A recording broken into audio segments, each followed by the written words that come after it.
National secretary food add के तहत देश के श्रमिक और गरीबों को जोड़ने का जो प्रावधान है वो खरे कर बहुत ही हालांकि कोरोना काल में प्रधानमंत्री गरीब कल्याण अन्न योजना के तहत गरीबों को फ्री में मुफ्त अनाज देने की योजना दी गई थी और उसमें काफ़ी गरीब और सभी लोगों ने इसका बेनिफिट, इसका लाभ लिया था। आज हम बात करें अहमदाबाद की। अहमदाबाद में भी आज कई जगहों पे इस तरह के कैंप किए जा रहे हैं, एनजीओ के द्वारा कैंप किए जा रहे हैं और आज अहमदाबाद के शाहीबाग के सर्किट हाउस में आज इसी तरह का एक कार्यक्रम अहमदाबाद के एडिशनल कलेक्टर श्री और भावनगर के एडिशनल कलेक्टर श्री की अध्यक्षता में एक इसी प्रकार की मीटिंग का आयोजन किया गया था, जिसमें बहुत सारे अहमदाबाद के बहुत सारे एनजीओ लोग पार्टिसिपेट किए थे। तो वो जानते हैं उनसे कि उनकी क्या प्रकृति, उनके सामने किस तरह की चीज़ें उन्होंने रखा था, जिनसे जानते हैं। सर, सबसे पहले अपना नाम और परिचय दीजिए। मेरा नाम विपुल पंड्या, बांधका मजदूर संगठन अहमदाबाद से। जैसे भाई अभी आज जो एडिशनल कलेक्टर और डिप्टी कलेक्टर की अध्यक्षता में जो आज मीटिंग आप लोगों ने आयोजन की थी, खास करके जो गरीब और श्रमजीवी लोग हैं जिनको राशन प्रॉपर नहीं मिल पा रहा है या योग्य मतलब वहाँ तक नहीं पहुँच पा रहा, छिले व्यक्ति तक राशन नहीं पहुँच पा रहा, तो उसकी क्या किस तरह की रजूआत आप लोगों ने इनके सामने की? नहीं, सबसे पहली बात तो ये थी कि जिसके पास आज भी आज़ादी के इतने साल के बाद जिसके पास राशन कार्ड नहीं है कोई भी वजह से, अब उनको राशन कार्ड तो मिलना ही चाहिए क्योंकि वही उनकी आइडेंटिटी है। आज जो आज बात हुई है तो हम अभी तो हम देख रहे हैं कि हाँ अभी चलो कोई एक अच्छे अधिकारी ने एक इनिशिएटिव लिया है तो अब कुछ हो सकता है। और दूसरा इसमें चैलेंजेस बहुत है क्योंकि हम देखते हैं कि काफ़ी ऐसे लोग हैं कि जिसको राशन कार्ड भी नहीं है और अनाज भी नहीं मिल रहा है। तो मुझे लग रहा है सबको साथ में मिलकर के काफ़ी कुछ काम करने की ज़रूरत है, बहुत चैलेंजेस है इसमें। तो कौन कौन से मुद्दों पर चर्चा हुई, खास करके जो आज कलेक्टर के थे, एडिशनल कलेक्टर उनके सामने जो भी मुद्दे रखे थे उनको उनके प्रॉब्लम में किस तरह का सकारात्मक जवाब मिला आप लोगों को? हाँ, सबसे पहली बात तो यह था कि जो डॉक्यूमेंट्स मांगते हैं, आपको लाइट बिल चाहिए, आप वहाँ रहते हैं उनका डॉक्यूमेंट चाहिए, तो हमारे लिए वही इश्यू था कि भाई जो ऐसे लोग हैं जिसके पास कोई डॉक्यूमेंट ही नहीं था उसको आप कैसे राशन कार्ड दोगे।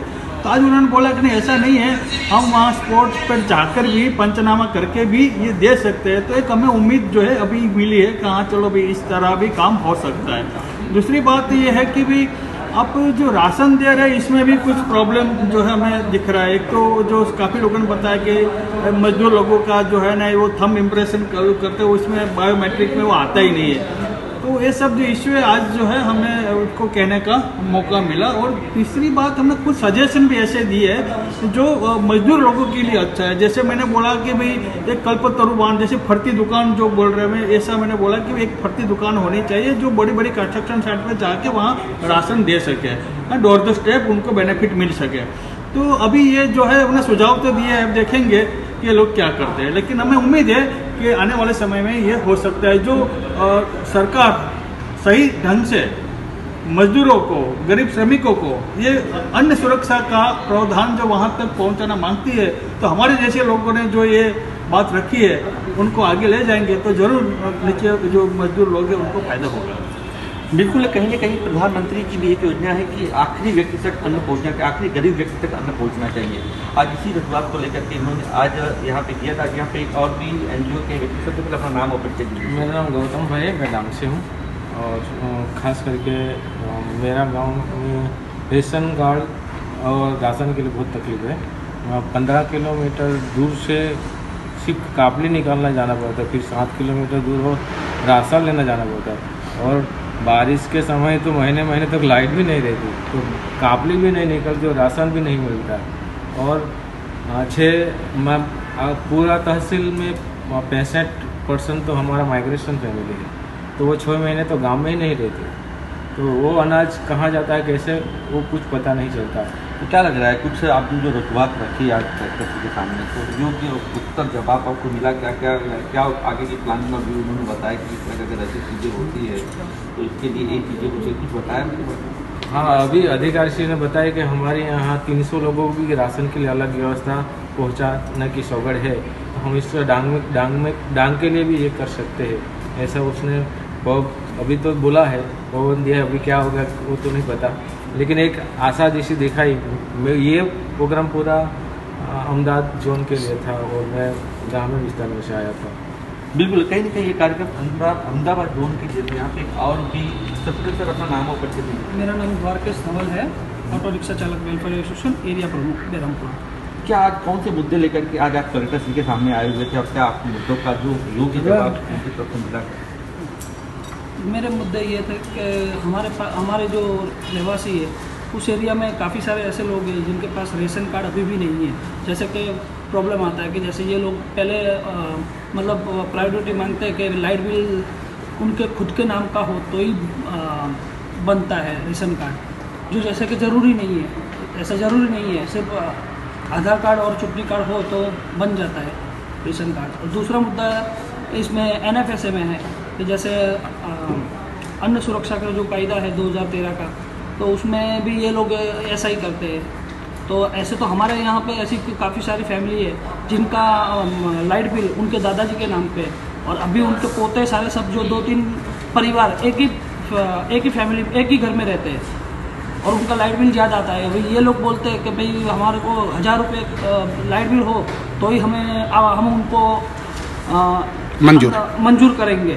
बट एक घर होगा और एक ही मीटर होगा तो उसका बिल तो ज़्यादा ही आएगा ना, क्योंकि उनका पूरा 4 फैमिली रहते हैं। और अगर स्थल तपास करें ये लोग तो हम तैयार है। हमारे यहाँ पे हमारे एरिया में आके हमारी चौल में आके ये लोग देख सकते हैं कि एक और काफ़ी सारे हमारे यहाँ पे तो ऐसे भी है कि एक ही घर में एक ही झुपड़ा है और उसमें 4 से 5 फैमिली रहती है। बिल्कुल। कुछ महिलाएं भी हैं जिन्होंने आज इस कार्यक्रम में भाग लिया, तो उनसे मिलाएंगे। सबसे पहले अपना नाम और परिचय दीजिए। મારું નામ કપિલા પરમાર, હું સેવા સંસ્થામાં કામ કરું છું સંગઠક તરીકે। અને જે આજની મીટિંગ હતી એમાં મને એક વસ્તુ એ લાગી કે જેના રેશન કાર્ડ નહીં એના જે વખતે કે આધાર કાર્ડ નહીં આ નહીં, પણ અત્યારે જે અમને જાણવા મળ્યું કે આટલા પુરાવા છે તોય રેશન કાર્ડ બનશે, તો જે સભ્યોનો અનાજ નહીં મળતું એ અનાજ મળશે તો અમારા માટે બહુ સરસ। तो क्या कुछ मुद्दे जो आपके रखे थे तो कुछ उसका मतलब नकारात्मक क्या जवाब मिला, कुछ इस तरह का मिला? અમે લાઇટ બિલનો જવાબ કર્યો તો એમને કીધું કે અમે ચકાસણી કર્યા પછી વાત કરીશું અને કઢાવીશું। बिल्कुल। एक और भी मैडम से जानेंगे, तो कुछ अपना नाम और परिचय दीजिए। नमस्ते, मेरा नाम अनीसा है और मैं सेवा संस्था से जुड़ी हुई हूँ। जैसे आज की मीटिंग हुई कि जिसको अनाज नहीं मिल रहा है तो उसके बारे में तो पहले भी हमारे साथ इन्होंने रहकर काम किया था और हमने हमारे जो एरिया है उसमें हमने कैंप करवाया और उसमें पॉजिटिवली काम भी किया है।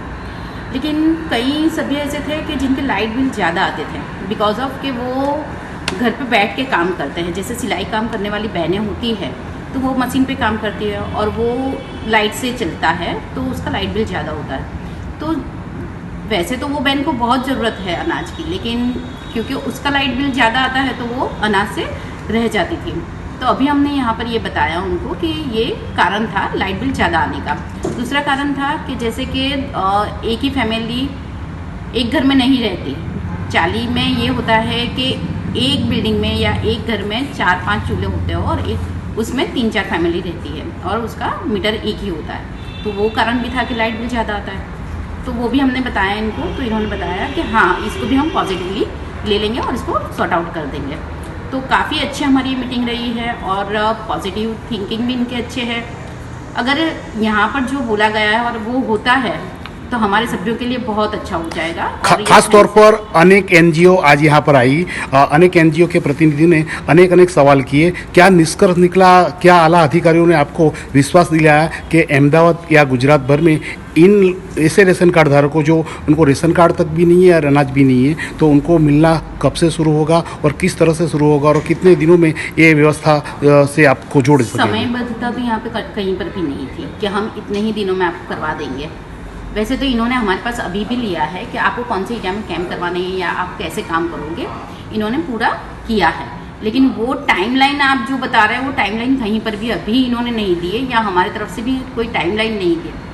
तो अभी जितने भी थे कि भाई 9 दिन के बाद ही उनका अनाज चालू होता है तो वो सब यहाँ पर सॉर्ट आउट हुआ है कि वो सब हम कुछ कर लेंगे। लाइट बिल का कर लेंगे। फिर जैसे कि इनकम थी कि जैसे इनकम में ये है कि 1 लाख से ज़्यादा अगर किसी की इनकम होती है तो उसको अनाज का नहीं मिलता है लाभ। तो यहाँ पर ये भी हमने सॉर्ट आउट किया कि हम उसको 1,20,000 करवा देंगे जिससे सभी को ये अनाज का लाभ मिल सके। तो अच्छे से रहा, पॉजिटिवली बहुत ही अच्छे से मीटिंग रही। बिल्कुल, अहमदाबाद के एडिशनल कलेक्टर और भावनगर के डिप्टी कलेक्टर की अध्यक्षता में आज एनजीओ के द्वारा जिस कार्यक्रम का आयोजन किया गया उसमें काफ़ी कुछ इनके प्रश्न, यानी जो श्रमजीवी हैं, जो गरीब वर्ग के लोग हैं, जिनको अनाज तक की सुविधाएं नहीं मिलती है और जिनकी आवक 1 लाख से कम है, ऐसे लोग के बहुत सारे प्रश्न आज एनजीओ ने इनके सामने रिप्रेजेंट किया और उनके तरफ से सकारात्मक जवाब मिला। हालांकि तारीख नहीं बताई गई कब तक एक प्रश्न इनके सॉल्व हो जाएंगे, लेकिन ऐसा कहा गया कि जो कुछ भी क्वेश्चंस है गरीबों तक अनाज पहुंचाने का या गरीबों की आवक को बढ़ाने का, उन सबको ध्यान में रखते हुए एक सकारात्मक कदम उठाए जाएंगे और उसका योग्य जवाब आपको मिलेगा। जो प्रश्न है उस प्रश्न कहीं न कहीं सोल्यूशन आपको जरूर मिलेगा, लेकिन तारीख नहीं बताई। कैमरा पर्सन अर्षद पटेल के साथ मैं प्रदीप यादव, पंचायत न्यूज, अहमदाबाद।